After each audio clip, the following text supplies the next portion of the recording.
Hello guys, welcome back to another tutorial. In this tutorial, we are going to learn about how to fix add friend not showing issue on Facebook. First of all, you need to open your settings app. Next, scroll down a bit and you can find your apps option in here. So tap on it. Then click on the manage apps option.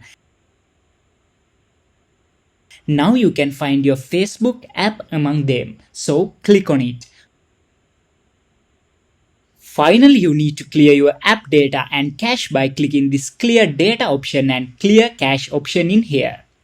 After clicking clear cache option, then give OK to this pop-up message.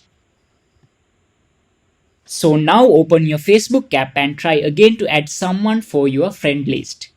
Now your add friend option is showing. Hope this video was helpful for you guys. See you in the next video.